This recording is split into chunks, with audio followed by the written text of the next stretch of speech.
बिस्मिल्लाहिर्रहमानिर्रहीम। अस्सलाम वालेकुम। उम्मीद करता हूँ देखने वाले तमाम नाजरीन खैर व आफियत से होंगे। आप जहाँ भी रहें अल्लाह ताला आपको अपने हिफ्ज़ व अमान में रखे। आज मैं डॉक्टर ज़ाकिर नाइक की एक खूबसूरत वीडियो आपके पास साथ लेके आया हूँ, जिसमें डॉक्टर ज़ाकिर नाइक सवालों के जवाब देते हैं। तो चलिए स्टार्ट करते हैं आज की नई वीडियो। फीलिंग्स या जिनको जानवरों के बारे में भी थोड़ी फीलिंग्स हैं, और अगर आप उन्हें हर्ट करते हैं तो ये उस इंसान के रिलीजन के प्रति जाना है। तो मेरा ये मानना है कि भगवान कुछ नहीं है, सिर्फ एक यूनिवर्सल ब्रदरहुड का माध्यम है ताकि एक भगवान को हम पूजें या इबादत करें और इसके थ्रू हम यूनाइट हो जाएं। तो मेरा सवाल ये है कि हम हमेशा भगवान को इस तरह तोलते हैं कि उसे इंसान की तरह फीलिंग्स हैं, वो हमें सज़ा देता है, हमें रिवॉर्ड करता है, पर हमारे अलावा इस यूनिवर्स में, मैं उस वर्ड पे स्ट्रेस करूँगा, यूनिवर्स में जानवर भी हैं जिनका काम इस भगवान के बिना चल रहा है, जिनमें कोई फीलिंग्स नहीं है, ना वो कुरान पढ़ते हैं ना बाइबल पढ़ते हैं। वो भी जीवित हैं, हम भी जीवित हैं। हमें एक गुमान हो गया है कि हम थोड़े स्मार्ट हैं, पर वो भी इस सृष्टि का हिस्सा हैं। तो इस यूनिवर्सल ब्रदरहुड में उनके प्रति हमारी भावनाएं के बारे में कुछ जिक्र, और मैं जानना चाहूँगा कि क्या पैंथीज़म इसका एक सॉल्यूशन नहीं है, क्योंकि इसमें हम किसी एक इंडिविजुअल को वर्शिप नहीं करते। जैसा कि जुडाइज़म में कहा गया है कि I am a jealous God, और एक जेलस एक ऐसा इमोशन नहीं है जिसे हम पूज सकें मेरे हिसाब से। पर अगर हम पैंथीज़म को एक सोल्यूशन माने तो ये एक ऐसी चीज़ है जो हमेशा रही है। पेड़ हमेशा रहे हैं, ये यूनिवर्स हमेशा रहा है, और जबकि धारणाएं, डेफिनेशंस भगवान की हमेशा बदलती रही हैं। तो अगर हम गॉड को कांस्टेंट के रूप में देखना चाहते हैं और इसे एक माध्यम बनाना चाहते हैं आपसी भाईचारे का, आलमी भाईचारे का, तो क्या पैंथीज़म इसका एक सॉल्यूशन नहीं है? भाई साहब ने सवाल पूछा कि यूनिवर्सल ब्रदरहुड हम सिर्फ इंसानों तक महदूद रह गए हैं, क्या जानवर में जान नहीं है?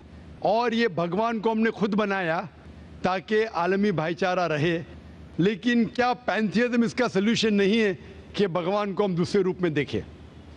भाई साहब का अच्छा सवाल है। सवाल के दो हिस्से हैं। पहला एक हिस्सा है कि यूनिवर्सल ब्रदरहुड सिर्फ महदूद इंसानों तक क्यों, जानवर पेड़ पौधों को क्यों नहीं लिया गया? दूसरा सवाल, क्या पैंथियज्म इसका सल्यूशन नहीं है? पहले सवाल का जवाब कि यूनिवर्सल ब्रदरहुड, आलमी भाईचारा के अंदर हम बाकी जीवित चीज़ों को क्यों नहीं लेते? अगर लेंगे तो जीना ही मुमकिन नहीं है। अगर हम लेंगे बाकी जीवित चीज़ों को, हम आलमी भाईचारे में लेंगे, तो आपको यहाँ खड़े रहना भी मुमकिन नहीं है 5 मिनट तक के। क्यों मैं बोलूँगा? क्योंकि मैं डॉक्टर हूँ। भाईचारा का एक उसूल है कि दूसरे भाई का कत्ल मत करो। उसूल है क्या नहीं? ठीक है। आप सांस ले रहे, अभी सांस ले रहे ना? आप जब सांस लेते लाखों जर्म्स का कत्ल कर रहे हैं आप कैसे भाई? ये लाखों लोग का कत्ल कर रहे जीने के लिए, ये कैसा भाईचारा है? तो इसीलिए भाईचारे का डेफिनेशन जरा हम बराबर तौर से समझ ले, फिर हम डिस्कस करें। क्योंकि अगर आप कहेंगे हर जीवित चीज मेरे भाई है, तो आप भाईचारे के खिलाफ। कोई भाईचारा में ये नहीं है कि दूसरों का कत्ल करो अपने आप को जिंदा रखने के लिए। कभी भी इस्लाम में ये नहीं कहा गया है कि दूसरों को दबाओ अपने आप को ऊंचा करने के लिए। और मैं अल्लाह के रसूल की एक मिसाल दूंगा आपको। अल्लाह के रसूल फरमाते हैं, आप जब देखते हैं एक खजूर का दरख्त, पाम ट्री, वो एक मोमिन की मिसाल है, मुस्लिम की मिसाल है, तो साहबा सोचते इसका क्या मतलब? क्यों एक खजूर का दरख्त, पाम ट्री को मुस्लिम कह रहे? समझ में नहीं उनको। आज हम जानते हैं, उस टाइम अल्लाह के रसूल ने कहा कोई भी पेड़ पौधे जब भी बढ़ते ऊपर, वो क्या करते हैं? आजू बाजू पेड़ को हटाते हैं, फिर ही बढ़ते हैं। नीचे जाते हैं, अपने पौधों को, रूट्स को एक्सपैंड करते हैं। इसीलिए आप देखेंगे म्युनिसिपैलिटी क्रैक्स को तोड़ती है, मजबूत करे। क्यों? वो पेड़ बढ़ता है तो क्रैक हो जाता है, फिर से टाइल लगाते हैं। जितना पौधा बढ़ता है, जितना पेड़ बढ़ता है, उतना आजू बाजू नुकसान करता है। एक वाहिद दरख्त है पाम ट्री, जो जितना ऊंचा जाता है दूसरे को नुकसान नहीं पहुंचे, सीधा जाता है। बाकी लोग यहाँ जाते वहां जाते, इसके घर में घुसते उसके घर में घुसते, ऊपर जाते सीधा, किसी को तकलीफ नहीं देते, नीचे भी जाते सीधा, आजू बाजू घूमते नहीं। अगर आप अपने आप को बड़ा बनने के लिए दूसरों को दबाएंगे, ये मुस्लिम नहीं।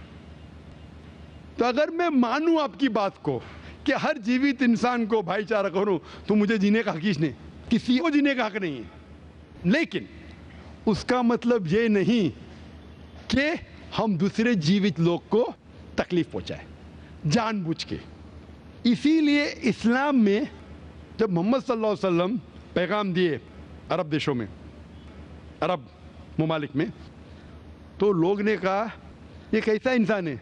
जब अल्लाह के रसूल ने कहा कि ऊंट के ऊपर ज्यादा वजन मत डालो, हराम है, घोड़े को ज्यादा तकलीफ मत दो, तो लोग कहने लगे ये तो अभी इंसानों की हुकूक की बात कर रहा था, अभी जानवरों की हुकूक की बात कर रहा है।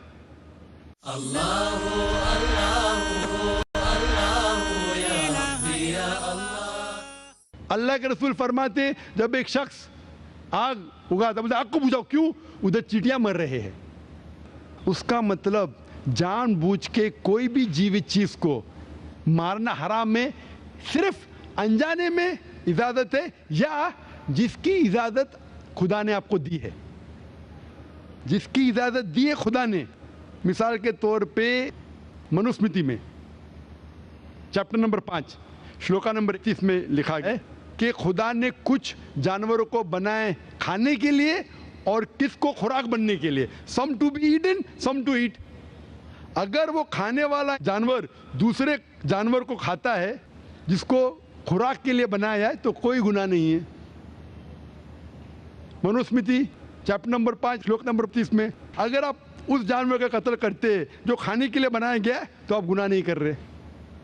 Manusmriti chapter number 5 shloka number 39 में सैक्रिफिशियल एनिमल, जो एनिमल कुर्बानी के लिए बनाए गए, उसकी कुर्बानी देना गुनाह नहीं है।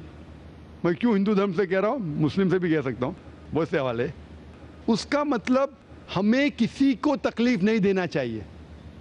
लेकिन अगर अनजाने में चलते चलते चींटी मर गई, तो आप बाहर चले नहीं सकेंगे, आप सांस लेंगे जर्म। तो अल्लाह ताला ने जर्म को पैदा किया है मरने के लिए आमतौर पे, तो आप गुनहगार नहीं। मालूम कुछ जैन लोग मास्क पहनते तो भी मरते, पानी को उबालते, उबालने से मार रहे, उबालने पानी पी के फायदा क्या? अंदर मारने के बदले बाहर मार रहे, क्या फायदा? ये मुमकिन ही नहीं है। लेकिन जानबूझ के कोई जानवर को, और एक मिसाल दूंगा, हमारे खतीब जुमा नमाज पढ़ाए थे कल, डॉक्टर उस्मान, उनने अपने खुतबे में मिसाल दी थी। क्या एक औरत थी जो बहुत बेहया थी, क्या कहेंगे, जो आम तौर पे लोगों की जीनत थी।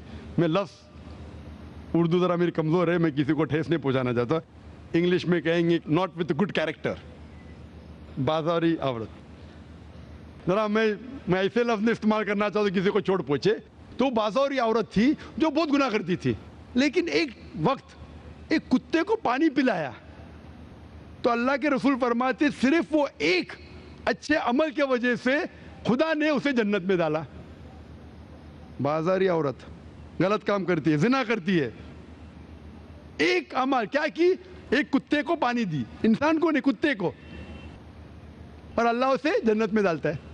दूसरी तरफ एक अच्छी औरत, नेक औरत, लेकिन एक बिल्ली को बंद करती है, चेन करके रखती है, उसकी आज़ादी को कैद करती है, अल्लाह ताला उसको जहन्नम में डालता है, नरक में डालता है। इसे कहते हैं जानवरों के हुकूक। मतलब जानवरों के भी हुकूक इस्लाम में हैं। अल्लाह के रसूल फरमाते कि चिड़िया की जान भी मत लो बिना वजह। चिड़िया, स्पैरो, आप पढ़ेंगे कुरान में और हदीस में कई इसके पर लेक्चर। तो इसलिए हम मानते हैं कि जीवित चीज का हमें एहतराम करना चाहिए, उसके रूल रेगुलेशन है। बोलेंगे सब जीवित चीज मेरे भाई है, नहीं भाई, सब भाई नहीं है। अभी कुछ लोग इतना करते, कुत्ते के पीछे हर महीने लाख रुपया खर्चा करते। अरे गरीब लोग मर रहे, लाख रुपये से 10 घर हर महीने लाख रुपया अपने पूडल के ऊपर डालते हैं। लाख रुपये से कम 10 घर तो चलेंगे ना महीने। 20 घर चलेंगे मुंबई में, हाँ के नहीं? वो 20 घर को संभालो ना, एक पुडल को संभाल रहे। ये किधर का इस्लाम है? ठीक है, जानवर की कदर करो, इतना कदर मत करो कि उसके हाथ में चेन डालो सोने की, ये करो, ये खाना लेके आओ। खाना लेके आते लाख रुपए का, आप समझ रहे ना? तो इतना मत इसराफ करो। इस्लाम के अंदर सिखाया गया है कि भाईचारा, जो मैंने जिक्र किया, बट जानवरों को भी देखो और उसके साथ अच्छा बर्ताव करो, बिना वजह किसी जानवर का कत्ल मत करो। ये आपका सवाल था।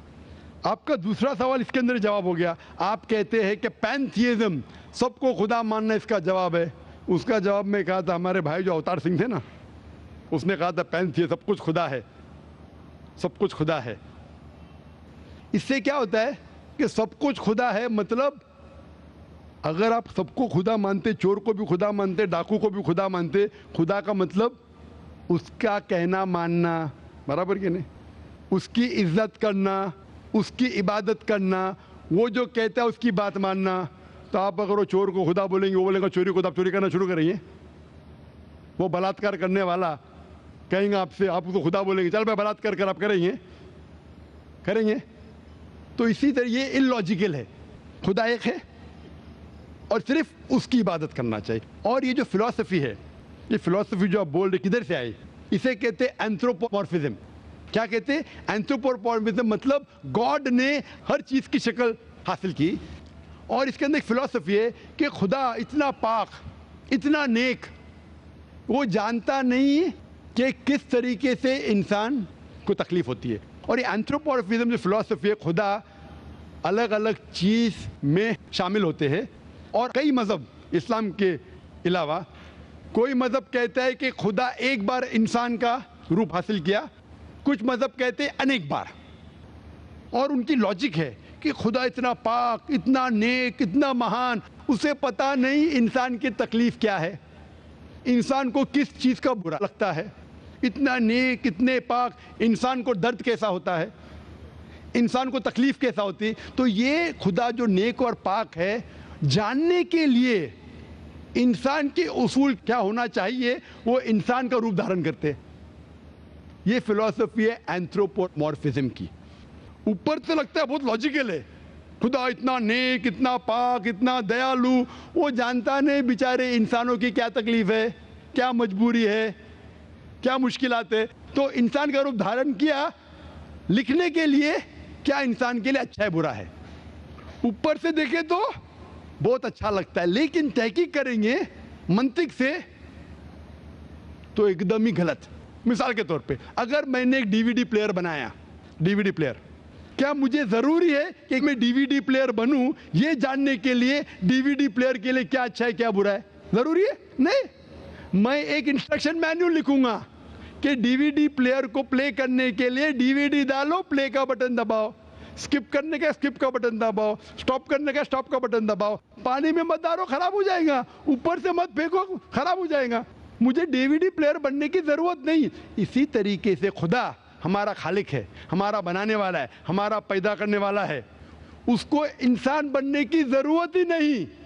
वो क्या करता है? इंस्ट्रक्शन मैन्युअल लिखता है, इंसान के लिए क्या अच्छा है क्या बुरा है, क्या खाना चाहिए क्या नहीं खाना चाहिए, कैसा इबादत करना चाहिए। और इस खुदा का आखिरी इंस्ट्रक्शन मैन्युअल है कुरान। इस ईश्वर, इस भगवान, इस अल्लाह, इस खुदा का आखिरी इंस्ट्रक्शन मैन्युअल है कुरान। इस कुरान मजीद में लिखा है आपके लिए क्या अच्छा है क्या बुरा है, किस तरीके से जानवर से अच्छा बर्ताव करना चाहिए, किस तरीके से भाईचारा बढ़ना चाहिए, किस तरीके से गरीबों की मदद करना चाहिए, सब लिखा है इसमें। खुदा को खुद इंसान बनने की जरूरत नहीं, क्योंकि वो हमारा खालिक है, हमारा मालिक है। तो इसीलिए ये पैंथियज्म फिलॉसफी इज टोटली रॉन्ग। और वेद में किधर नहीं लिखा है, आप जाएंगे दूसरी किताबों में लिखा है, आप अगर देखेंगे मेरी कैसेट हिंदुइज्म एंड इस्लाम पे, लेकिन वो किताबें वेद से ऊंची नहीं है। वेद में सिर्फ लिखा है तौहीद के बारे में, एक खुदा के बारे में, एक कमसत विप्रा बहुधा वेदांते, खुदा एक है, उसको नाम इरादा दे सकते हैं आप, लेकिन खुदा एक है, उसकी सिफत आप बयान कर सकते हैं। और वो एक खुदा है न तस्य प्रतिमास्ति, उसका कोई अक्स नहीं है, ना कोई पिक्चर है, ना कोई पेंटिंग है, ना कोई मूर्ति है, ना कोई स्टैच्यू है। Hope that answers the question. उम्मीद करता हूँ ये वीडियो आपको पसंद आई होगी। अगर पसंद आई है तो इसे सदका जारिया समझकर ज़्यादा से ज़्यादा शेयर करें ताकि और मुसलमान भी इस्लाम के इल्म से मुस्तफ़ीद हो सकें। तो मिलते हैं अगली वीडियो में, तब तक के लिए अल्लाह हाफ़िज़।